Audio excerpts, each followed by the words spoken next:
Sometimes, life's quiet moments are the loudest. I'd always prided myself on my discipline: law school, long hours, a successful career as a single lawyer. But somewhere amid the late nights, takeout meals, and endless case files, I lost track of myself. The scale crept up, my suits tightened, energy waned, and the mirror reflected someone I barely recognized. It wasn't one dramatic moment, but a slow realization. I wanted more than just the usual rush of courtroom victories and professional achievements. I wanted to feel alive, strong, and at home in my own skin again. The desire to lose weight, get back in shape, and reclaim my confidence became impossible to ignore. Like any good lawyer, I researched my options. Diet plans, fitness apps, and gym memberships, none seemed to stick. What I needed was accountability, expertise, and maybe a little push. That's when I decided to hire a personal trainer. If I was going to change, I wanted someone who would meet me where I was, both literally and emotionally. My spare room, once an office overflowing with documents, was quickly reimagined as a modest home gym. It was a start: dumbbells, a mat, resistance bands, and a treadmill. All I needed was someone to guide me through the process. Her name was Brandi. The moment she walked into my home, I felt a ripple of energy surge through the space. Fit, poised, and undeniably attractive, she carried herself with a confidence that was both reassuring and inspiring. Brandi introduced herself with a firm handshake and a warm smile that softened the edges of my nervousness. She scanned the room, nodded approvingly at my humble setup, and wasted no time outlining her approach: practical, encouraging, and tailored to my goals. Her professionalism was clear, but she also had a spark, a way of making me believe that real change was possible.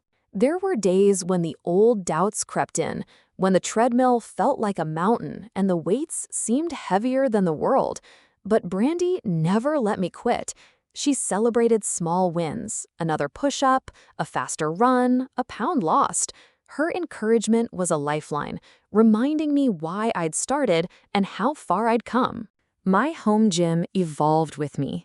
The desk disappeared, replaced by kettlebells and medicine balls.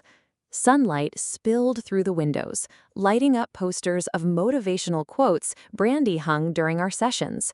It became a place of effort, laughter, and growth, a sanctuary where I left my stress behind and focused on myself. Routines varied: circuit training, HIIT, stretching, and even yoga on rainy mornings. Brandi creativity kept things fresh, and her presence made the space feel alive. It was no longer just a room. It was the heart of my transformation. Beyond sets and reps, Brandi was easy to talk to. While catching my breath between exercises, we'd chat about our lives: her passion for fitness, my love for the law, favorite books, and travel dreams. Our conversations moved from small talk to meaningful exchanges. I admired her dedication and the way she believed in her clients, even when they struggled to believe in themselves. There was an effortless camaraderie, a mutual respect that made each session something I looked forward to, even on the toughest days. Brandi became a motivating force, not just for my physical health, but for my mindset too. As weeks passed, something shifted. I began to notice not just Brandi's strength and beauty, but the way she listened, laughed, and genuinely cared. Her encouragement lingered even after she left, inspiring me to push harder. The anticipation of her visits grew, not just for the workout, but for the chance to see her smile, hear her voice. One afternoon, after a particularly grueling session, we sat on the mat, catching our breath. The conversation turned personal: hopes, fears, and what it meant to truly change. There was a pause, a shared silence, and in that moment, I realized my feelings for Brandi had grown beyond admiration. I was falling for her. I started dreading our sessions, not because of the workouts, but because of how much I felt. It was getting harder to focus, harder to breathe when she was near. I'd catch myself watching her too long, listening too closely. hoping for something that couldn't possibly be there. She was everything I wasn't: sculpted, confident, effortless. I was a size 8 with stretch marks and self-doubt, and she was a walking billboard for discipline and strength. I considered asking for a new trainer, telling the gym I needed a change. But how do you explain that your heart races more from her smile than the cardio? That you're falling for someone who's just doing their job? Brandi's touch was always professional, steady hands guiding my posture, adjusting my stance, pressing gently against my back to straighten my spine. But it was the closeness that undid me. The way she knelt beside me during stretches, her breath just inches from my skin. The way her fingers brushed my arm when correcting form, firm but careful, like she knew exactly how much pressure to apply. We were always within reach, shoulder to shoulder, hip to hip, her voice low in my ear as she counted reps. And every time she leaned in, every time her hand lingered a second longer than necessary, I felt myself unravel just a little more. I wanted to melt into that space between us, to stay there, suspended in something that felt like safety and longing all at once. It was getting harder to pretend it didn't affect me, harder to separate the workout from the ache in my chest. I knew she was just doing her job, but I also knew how I felt, and that feeling was growing, stretching beyond admiration into something I wasn't sure I could contain. As I lay on the mat, waiting for Brandi to show me the next stretch, I could feel the heat building between my legs. Brandi knelt beside me, her hands sliding up my thighs, positioning my legs just so. I gasped at the contact, my skin tingling where Brandi touched me. "Relax," Brandi murmured, her voice low and soothing. "Let your body open up to me." I tried to obey, but it was difficult with Brandi's hands roaming over my skin, pushing my legs wider, my torso closer to the ground. I could feel myself growing wet, my panties damp with arousal. "Breathe," Brandi commanded, her breath hot against my ear. "Feel the stretch in your muscles, the heat building inside you." I moaned, unable to hold back any longer. "Holy shit, I just moaned." I blurred out, "I honestly don't think I can continue to do this." After the session, Brandi sat beside me on the mat, jotting notes. I watched her, heart heavy with the weight of what I couldn't say. "I've been thinking," I said quietly, eyes on the floor. "Maybe I should take a break." Brandi looked up, surprised. "From training?" I nodded, unsure. "It's not the workouts, it's me." Brandi didn't speak right away. She just studied my face, my expression unreadable. "But you are making great progress. You're down 7 pounds in the last month. Did I do something? Did I say something wrong? I'm just super shocked. I've really enjoyed our sessions. But more importantly, I've enjoyed our conversations." "Brandi? You haven't. I'm just dealing with some stuff right now."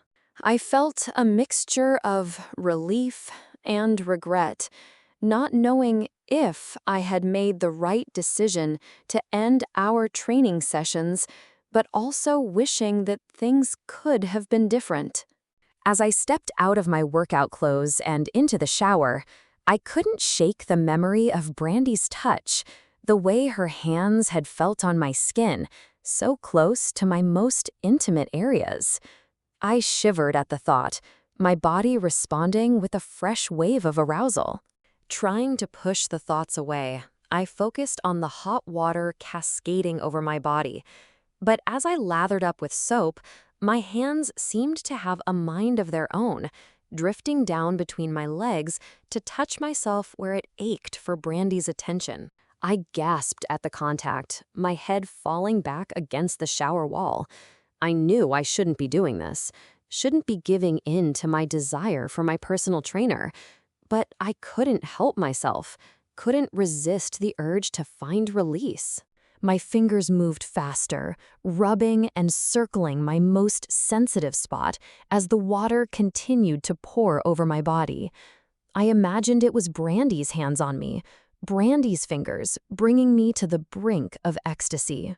And then, with a final cry of pleasure, I came undone, my body shaking and shuddering with the force of an orgasm.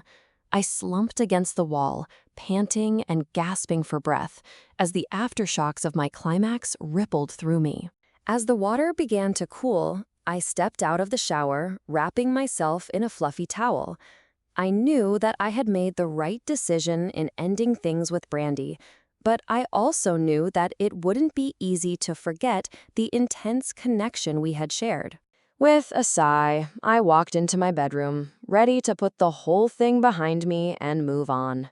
So there I was, leaving the gym after a quick workout on a Friday evening when I ran into Brandi in the parking lot. We stood there awkwardly for a moment, not really sure what to say to each other. It had been a few weeks since I had ended our training sessions, and I was doing my best to move on. But as we stood there, avoiding each other's gaze, I knew that I couldn't keep pretending like everything was okay.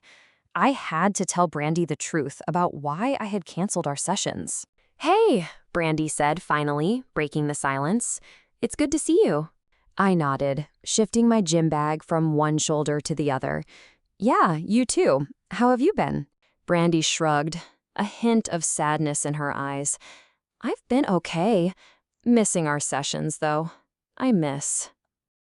I felt my heart skip a beat at Brandi's words, but I quickly pushed the feeling aside. "Brandi, I need to tell you something," I said, taking a deep breath. Brandi's eyes widened in surprise. "What is it?" "I ended our sessions because. Because. Please just tell me the truth," she said.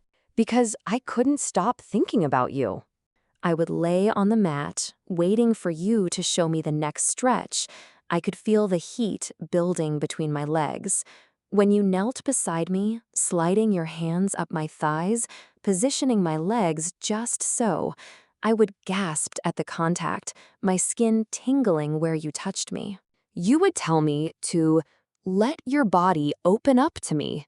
I tried to obey, but it was difficult with your hands roaming over my skin, pushing my legs wider, my torso closer to the ground. I could feel myself growing wet, my panties damp with arousal. Girl, you would drive me crazy. As I finished telling her about my feelings, I could see a mix of surprise and warmth in her eyes. There was a moment of silence, and then she smiled softly. "Thank you for sharing that with me," she said, her voice gentle. "I had no idea you felt this way." I felt a wave of relief wash over me. "I know this is absolutely crazy, but would you like to grab a drink or maybe dinner sometime?" I asked, my heart pounding in my chest. Brandi looked at me for a moment, then nodded. "I'd like that," she replied, her smile growing wider. "I'd be interested in seeing where this could go."